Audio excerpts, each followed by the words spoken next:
옳은 생각을 지키는 것은 외롭지만 그럴 가치가 있다. 모든 진리는 세 단계를 거쳐야 한다. 첫째, 모두가 비웃음을 산다. 둘째, 격렬하게 반대하는 의견이 생긴다. 셋째, 모두가 당연하게 받아들인다. 이뿐만 아니라 쇼펜하우어는 이렇게도 말했다. 우리가 독립적이고 자주적인 사색을 할 때 우리는 진정으로 진리와 생명력을 지닌다. 그러한 것들만이 우리에게 반복적으로 깨달음을 주기 때문이다. 타인의 생각은 다른 이의 식탁에 있는 먹다 남은 음식이며 낯선 손님이 내놓은 옷 같은 것이다. 쇼펜하우어는 평범한 사람과 함께하는 걸 하찮게 여겼으며 혼자 생활한 덕분에 완전한 독립과 사색할 공간을 가질 수 있었다. 비록 사람들에게 인정받지는 못했어도 자신의 생각을 끝까지 고수해 결국 성공을 거두었다. 아마도 가치 있는 생각은 소수밖에 할 수 없을 것이다. 삶에 쫓기거나 이런저런 다른 이유로 많은 사람이 처음에 옳았던 선택을 포기하기 때문이다. 그래서 쇼펜하우어는 이렇게 말한다. 천재는 반드시 고독을 감내하고 고수한다. 그러니 당신은 다른 어떤 원인들 때문에 당신이 고수해야 하는 것을 절대 포기해서는 안 된다. 모든 진리는 시간의 시련을 견뎌낼 수 있다.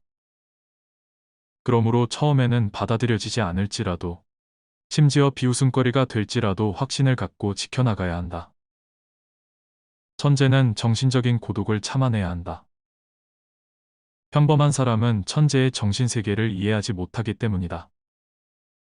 자신의 생각을 고수하는 것은 가치 있는 일이다. 따라서 생각을 지키기 위해서는 자신감은 필수다.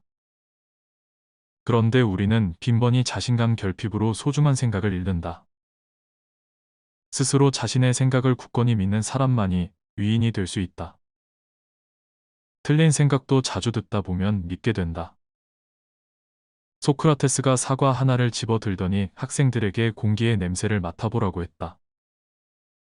한 학생이 사과향을 맡았다고 대답했다. 그러자 소크라테스는 사과를 들고 일일이 학생들 앞으로 다가가 학생들에게 공기에서 사과 냄새가 나느냐고 물었다. 이번에는 학생의 절반이 손을 들고 사과 냄새를 맡았다고 답했다. 소크라테스가 강단에 올라 다시 한번 또 물었다. 그렇게 계속 물어보니 이번에는 한 학생만 빼고 모두 손을 들었다. 소크라테스가 손을 들지 않은 학생에게 다가가 물었다. 정말로 공기에서 사과 냄새를 맡지 못했느냐? 학생은 그렇다고 대답했다. 그러자 소크라테스가 말했다. 이 사과는 사실은 가짜다. 저 학생의 말이 정확하다. 정답을 말한 학생의 이름은 플라톤이었다. 대부분의 사람들은 위 이야기에서 학생들과 같은 태도를 취한다. 처음에 그들은 자신의 의견을 내세울 것이다. 겨우 한 번 반발을 샀다고 해서 자신의 의견을 바꾸지는 않기 때문이다. 하지만 여러 차례 반대와 의혹에 부딪히면 자신의 선택을 의심할 수밖에 없다. 그러고는 곧장 대다수 사람의 의견에 영향을 받아 처음에 내린 판단을 바꾼다. 젊은 시절 인생의 갈림길에서 선택을 해야 할 때 머뭇거려서는 안 된다. 어떤 선택은 혼자서 할 수밖에 없다. 이때 자신의 선택을 고수해야 한다. 그래야 자신에게 속한 정확한 길을 찾을 수 있다. 고독 속에서 풍부한 생각에 빠져보자. 사회적 교류는 사람들에게 희생을 요구한다. 그런데 개성이 독특한 사람은 그러한 희생을 어려워한다. 하지만 혼자 있으려 하는 성향은 개인의 능력과 가치에 완벽히 비례한다.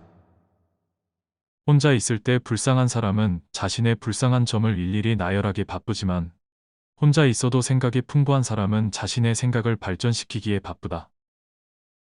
쇼펜하우어는 주변에 사람이 없었다. 심지어 그는 가족들과도 떨어져 지냈으며 결혼조차 하지 않았다.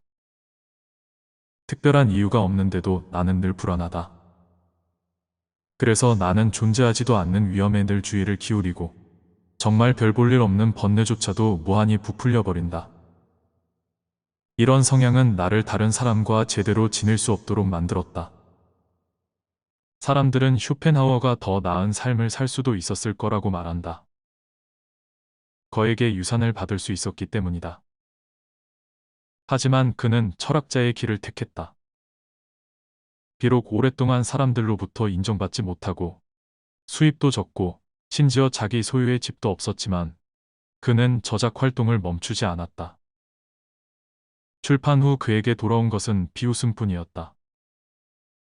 그런데 정작 그는 자신만의 세계에 빠져 있느라 다른 사람의 놀림 따위에 신경 쓸 여유조차 없었다. 쇼펜하우어는 말했다. 만약 누군가가 위대하고도 풍부한 생각을 지녔다면 그 사람은 이 빈곤한 세상에서 얻을 수 있는 가장 유쾌한 기쁨을 누릴 수 있을 것이다.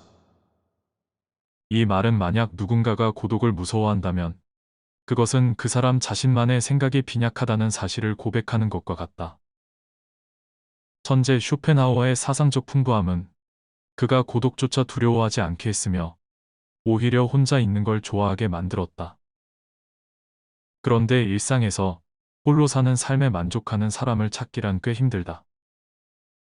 혼자 있을 때 더 큰 자유를 누릴 수 있는데도 삶에 무언가가 빠졌다고 느끼기 때문이다.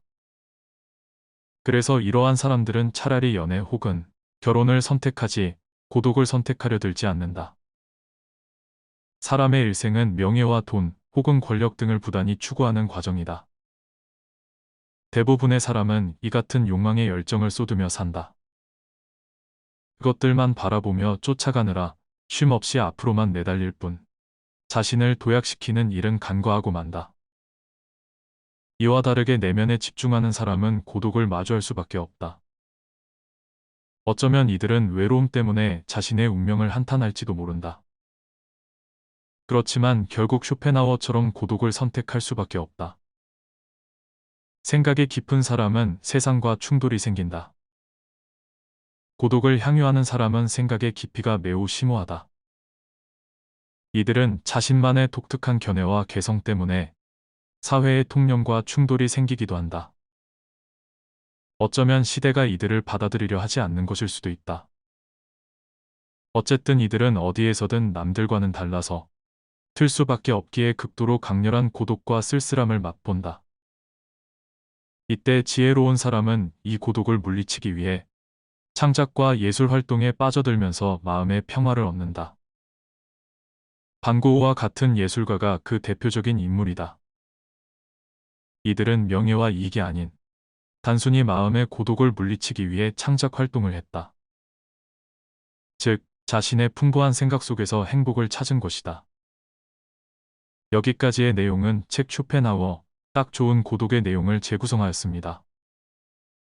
쇼펜하우어 조언이 도움이 되셨다면 그가 깊이 빠져 있었던 석가모니의 가르침도 추천드립니다.